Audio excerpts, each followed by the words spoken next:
Assalamualaikum sobatku semua. Apa kabar kalian hari ini? Panjat apik toh? Alhamdulillah. Oke lah kalau begitu.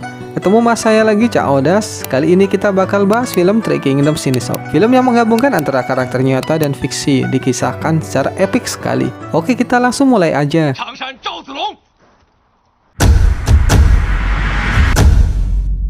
Di awal film kita melihat prajurit Shu yang sedang membuat pertahanan dari serangan kerajaan Cao Wei. Kemudian dibukalah relawan menjadi tentara, dan yang menjadi rekruter adalah Lo Ping An yang diperankan oleh Sammo Hung. Lalu ada seseorang yang datang dan melamar sebagai tentara. Dia adalah Zhao Zilong yang diperankan oleh aktor senior juga Andy Lau. Dan asal kalian tahu, sebenarnya Zhao Yun bergabung sebagai jenderal di Shu, bukan sebagai tentara dengan Liu Bei. Tapi di film ini dia sebagai prajurit. Kemudian di scene, Zhao Yun mulai bergabung dengan tentara lain membuat pertahanan dari serangan Cao Cao. Di sini Zhao Yun dilihatkan sedang membuat peta Changsha, dan Ping An datang memberikan gambar peta yang asli. Ternyata dia juga berasal dari Changsha, tempat yang sama dengan Zhao Yun. Berdasarkan sejarah, Zhao Yun tidak pernah mengenal siapa itu Ping An, tapi di film beda. Kemudian Ping An memberikan peta itu kepada Zhao Zilong. Lanjut, mereka melihat pergerakan pasukan Cao Wei yang akan menyerang mereka. Kemudian mereka kembali ke dalam markas dan melihat ada kotak di atas meja, dan melihat ada orang datang yang katanya utusan dari Liu Bei, tetapi dia hanya datang sendirian. Kemudian Ping An membuka kotak tersebut yang isinya adalah telinga ribuan manusia. Orang tersebut meramalkan malam itu akan hujan, dan mereka harus menyerang malam itu juga. Dan akhirnya dia memperkenalkan dirinya, ternyata dialah sang legendaris Zhuge Liang. Kemudian rencana dieksekusi. 20 orang ada di garis depan menyerang pada saat hujan, dan lainnya dari samping. Di sini mereka berjumlah hanya 1000 orang, dan Cao Wei berjumlah 10.000 orang. Mereka pun menyerang ke dalam tenda dan kemah, membuat seluruh pasukan Wei panik. Ping An mencari Jenderal Cao Wei dan ingin mengalahkannya, tetapi dia dikalahkan oleh jenderal tersebut. Lalu majulah Zhao Zilong yang dengan mudah mengalahkan jenderal tersebut. Kemudian Ping An lah yang mengambil kepalanya dan membuat pasukan Cao Wei menyerah. Dan Zhao Zilong di sini tidak pernah menceritakan pada siapapun siapa yang mengalahkan jenderal tersebut. Scene berlanjut berbulan-bulan kemudian. Ping An ditugaskan mengawal iring-iringan Ratu Shu. Para istri Liu Bei melihat para tentara sedang mengarah pada mereka. Scene berpindah, Liu Bei sedang terdesak dan mundur ke lembah Phoenix di daerah Changban. Guan Yu dan Zhang Fei dikirim untuk melindungi orang-orang yang berjumlah ratusan ribu untuk mengungsi. Kemudian pergerakan pasukan Cao Cao semakin mendekat karena jumlah pasukan mereka 100.000 lebih.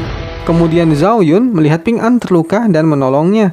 Mereka berdua melapor kepada Liu Bei dan langsung diserang oleh Zhang Fei karena gagal melindungi Ratu Shu. Tapi dihalangi oleh Zhao Yun, dan akhirnya mereka bertarung ada di scene. Lalu Guan Yu juga maju membantu Zhang Fei. Karena terdesak, Liu Bei akhirnya menghentikan mereka bertiga. Kemudian Zhao Yun meminta perintah untuk menyelamatkan Pangeran Shu. Liu Bei pun memberikan jirahnya untuk Zhao Yun. Di cerita aslinya ya sob, mereka bertiga ini tidak pernah bertarung kayak gitu. Ini cuma ada di film ini aja. Oke, next scene, Guan Yu dan Zhang Fei ikut bersama Zhao Yun untuk membuka jalan. Kemudian mereka menebas banyak musuh di depan, dan Zhao Yun pun berpencar. Dan dia melihat istri Liu Bei di kereta sudah mati, dan mendengar suara bayi menangis. Kemudian dia keluar dan mengambil bayi tersebut. Tetapi waktu dia mau kembali, dia hadang oleh 100.000 pasukan yang dipimpin oleh Cao Cao sendiri. Dia melihat dari atas. Kemudian dengan berani, Zhao Yun maju dan menghadapi terjangan pasukan Cao Cao. Dia bertarung mati-matian melindungi putra mahkota. Kemudian dia sangat terdesak sekali, tapi bisa bangkit kembali mengalahkan ribuan pasukan. Tak memang orang ini. Kemudian dia mengambil kereta perang dan mengubarkan formasi pasukan Cao, dan kembali lagi di kudanya. Dia mengarah langsung ke Cao Cao dan berhasil mengambil pedang biru milik penguasa Wei tersebut. Kemudian dia melakukan lompatan legendarisnya dan berhasil menyeberang. Cao Cao bertanya tentang namanya, dan Zhao Yun tertawa dan berteriak sembari memberikan namanya. Oke, asal kalian tahu lagi, Cao Cao tidak pernah bertanya secara langsung, melainkan yang bertanya adalah Cao Hong, dan jumlah pasukan hanyalah 20.000, dan pedang tersebut sebenarnya adalah milik Xiao He En, Jenderal Wei yang dibunuh oleh Zhao Yun. Oke, next scene. Zhao Yun balik ke kampung halamannya dan disambut oleh masyarakat Changsha dan melihat seni wayang yang dibuatkan untuk dia. Dan ternyata yang memainkan wayang tersebut adalah kekasih lama dari Zhao Yun.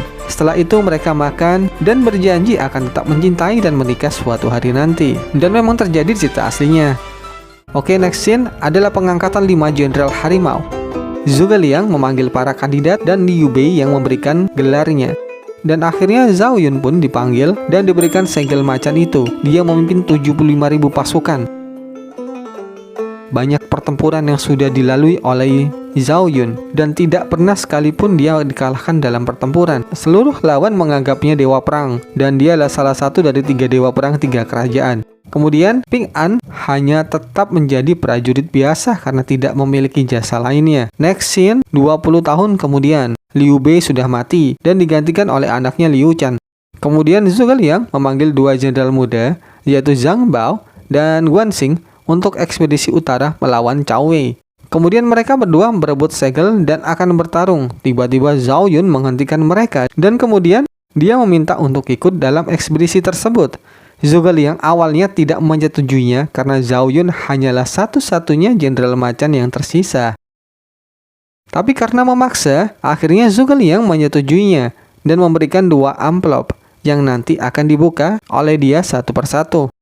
Kemudian Zhao Yun berada di memorial para jenderal macan dan melihat jirah para jenderal tersebut. Lalu kemudian dia berbincang dengan Ping An dan Ping An ingin ikut di pertempuran terakhir Zhao Yun. Keesokannya mereka berangkat dan sampailah mereka di perempatan.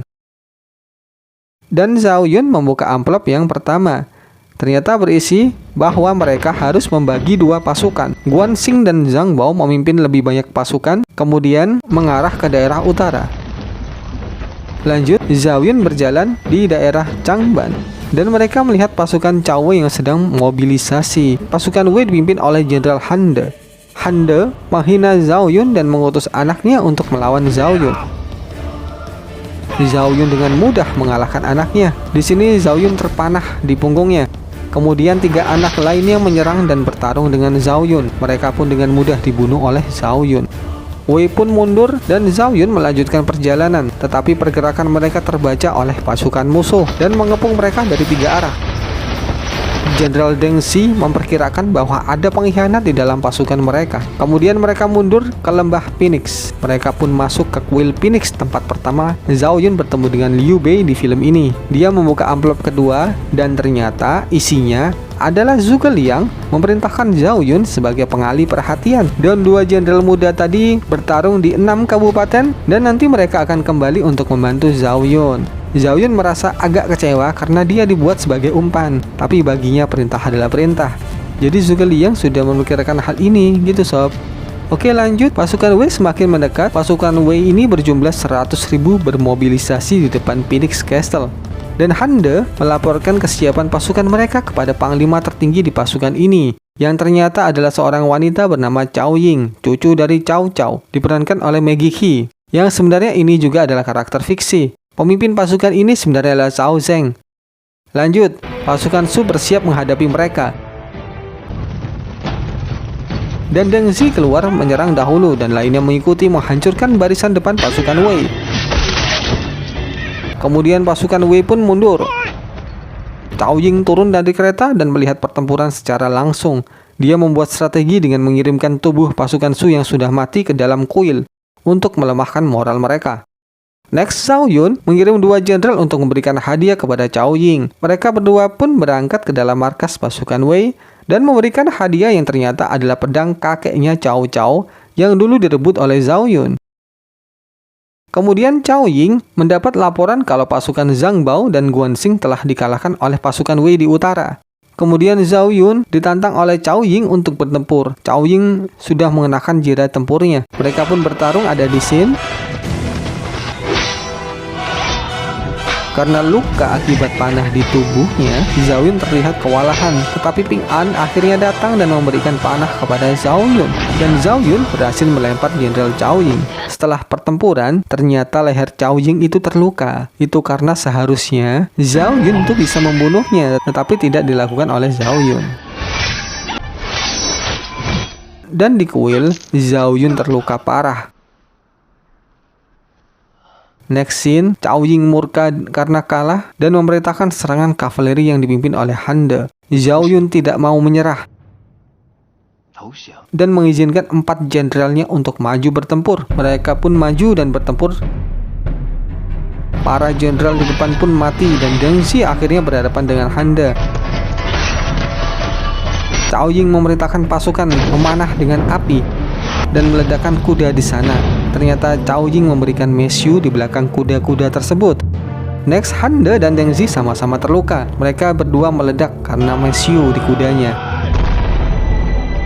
Di kuil, Ping An mengatakan bahwa dia telah berkhianat dan memberikan lokasi tersebut ke Wei dan dijanjikan oleh Wei sebagai jenderal karena dia iri dengan Zhao Yun yang prestasinya sangat besar. Kemudian Zhao Yun tidak marah dengan hal itu. Dia hanya memberikan peta yang dulu disimpan yang pernah diberikan oleh Ping An. Kemudian melepaskan jirah perangnya dan panah yang ada di tubuhnya. Kemudian Ping An diminta untuk menabuh genderang perang untuk terakhirnya bagi Zhao Yun. Kemudian Zhao Yun maju sendirian di medan pertempuran menghadapi puluhan ribu tentara ada di sini. Dan kemudian dia tidak terlihat lagi. Setelah itu, film pun berakhir.